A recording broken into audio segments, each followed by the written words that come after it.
welcome to another edition of Entrepreneurs in Fuego. We're documenting the journey of incredible entrepreneurs such as Jodi Lowe. You have, by the way, the UN Improved is a very clever name. Well, thank you. Thank you. How did that come about? You know, it's funny that I started my company about a little under 8 years ago, and it started out as more individual coaching and small group classes and things like that, and the name just sort of came one day. It was, I don't know, it was just about improving you, and it just all sort of flowed, so. UN Improved is a great name. Yeah, I mean, it's just a terrific name. Thank so you. What did you do before? I mean, what?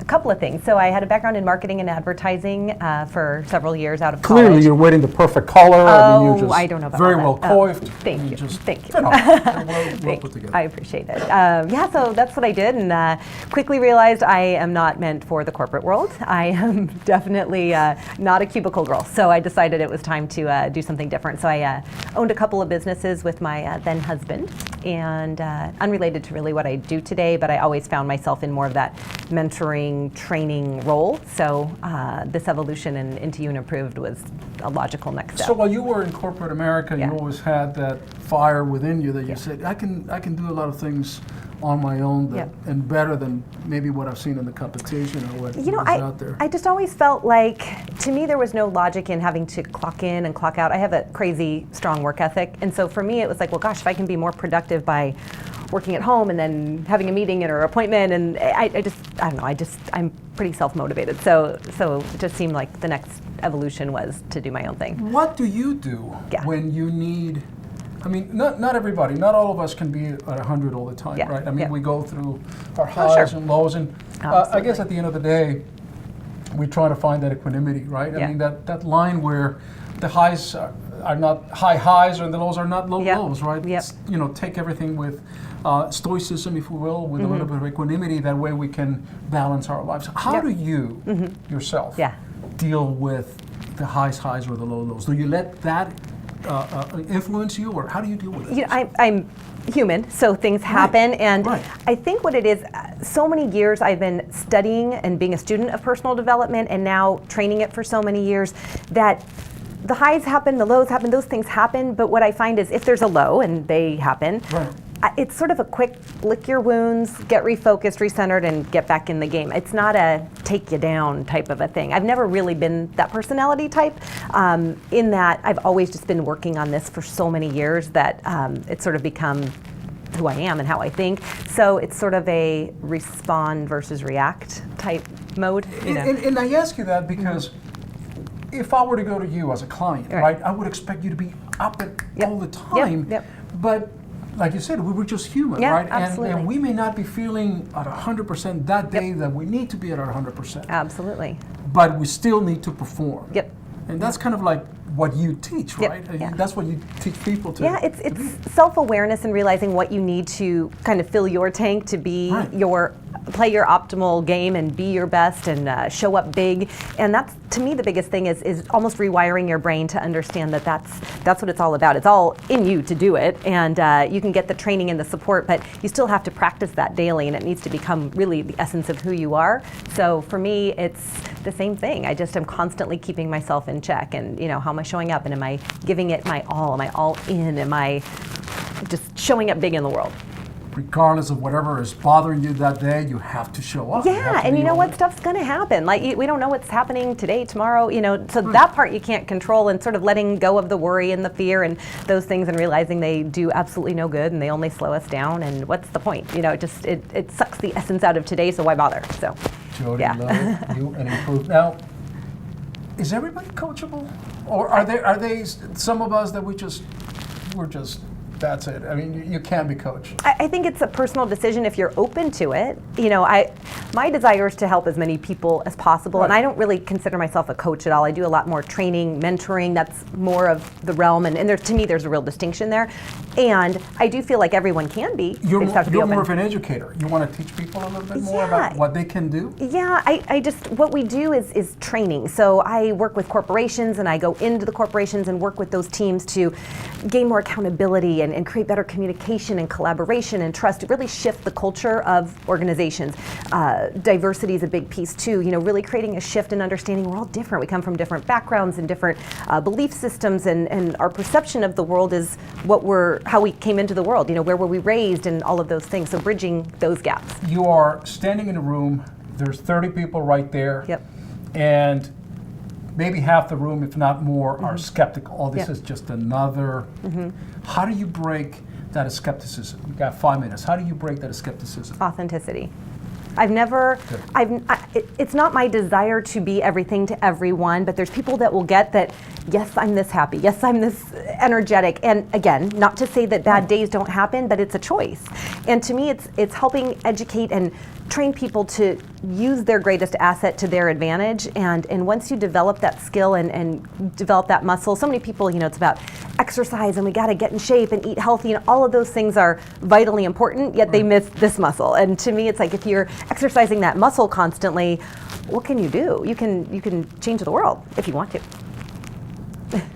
You're just full of this energy. I have a lot of passion. I have a lot of passion for what I do. and that's what's cool about you, because you see the world in a very positive way without being disingenuous, right? You understand that we all are not perfect, and that everybody can be coached and can be trained to, like you're saying, to become better than best. Yeah, right? Absolutely. And part of this is faulty. This table right here. Part of what you do is also you have a samurai approach, which kind of cut my eye. Yep. Explain that. So we have 4 different classes for adults that are all 2.5-day classes. So outside of the corporate training I do, a lot of companies and individuals come to us and say, these are the achievers, they want more, they're drivers. Sometimes their companies send them saying, these are our emerging leaders that we really want to take to the next level. For 2.5 days, they are immersed in this experiential training that's hard to put into words until you experience it, which doesn't help much for today. But when you experience it, get the picture. It's all different processes and activities that really allow the students to practice leadership behavior in the classroom. And it's all metaphorical learning. So they might be doing an activity with playing cards or strings, or we do some processes on the high ropes courses, and it allows them to really see how much they really have within them and experience it at a whole new level, and not for hype and rah-rah, not for, oh my gosh, I just climbed a 40-foot telephone pole and jumped up. It has so little to do with that. It's every rung of that climb means something that's intentional, and it's so much bigger than the experience. It's what they take away from it, and that it's this sustainable experience that they can keep reflecting back to and using in their personal life, in their business life, with all of this metaphorical application. How I can see, in the front end of this journey, right? Yeah. When you talk to these people, you motivate all these people, and I can see where I can begin the transformation right there and then. But it has to be sustainable. Yep. Is that the hardest thing to do? Just to go back to the same group or to the same individual and say, don't give up. Yeah. Because I feel excited right now, I feel motivated right now, and maybe it would last me a couple of days, and then reality kind of sits back in, right? It's one of the biggest things to me was exactly what you're saying. I have been to so many amazing trainings, amazing seminars, Tony Robbins, this, that, You're phenomenal so high things. for a couple of days. That was the thing, was I always felt this, I'm very self-motivated, so that's great. And I thought, and what if you're not?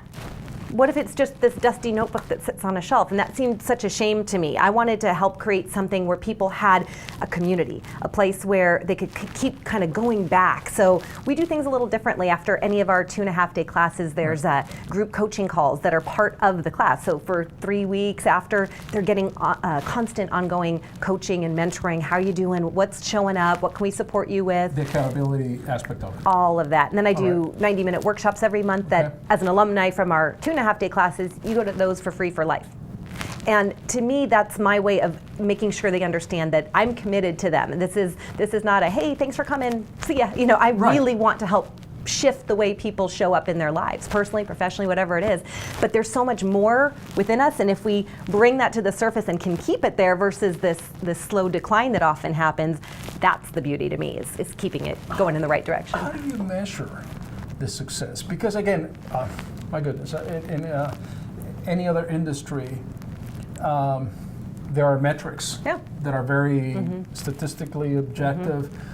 When we talk about motivation, when we talk about transforming one's life, do you have a metric? Do you have a measurement that at the end of maybe 3 months you go back to the same individual? You do. How do you feel now versus 3 months ago? I'd say there's a couple of things. First of all, just in the community that we have, there's thousands of graduates who continually show up and give back and volunteer and pay it forward. It's unlike anything I've ever seen. And sometimes I just think, is this real? Because these people just want to keep giving. And how can I help it? How can I volunteer? And what can I do? So there's that. There's this constant flood of referrals of, oh my gosh, this business that I work with, or this company that I know, or this person who's this budding entrepreneur, they'd be perfect for this. So there's that. It's just this constant willingness of this community to share it and keep it alive and keep it growing. So that's How do I a big know? part. How do I know that I need you? I don't think anyone needs me or needs you and improved. I think they deserve it. It's got to be from with them. It's the person that wants more and is just saying, you know what, I don't know how to juggle this all, or I need some clarity, or I'm just not focused, or what's next for me. I'm just a little cloudy, or I know I'm playing big, but maybe a tweak here and adjustment there could really help shift things for me. So. You are just phenomenal. Thank you. I appreciate that. In this short period of time, look, to do what you do, it's at the level that you do it, it's not an easy feat. It's difficult because you're dealing with just different behaviors, different attitudes, maybe bad habits. Yeah, for sure. It's just a whole slew. We're all imperfect. And to be able to transform us and to believe that we can, and to believe that we can progress to become somebody better than what we are today. Yep. It's an art. Oh, well, I believe more than a science. And you are, my dear friend, you are an artist. Well, thank you. I appreciate that very much. With that, Jodi Lowe, we're out. Thank you.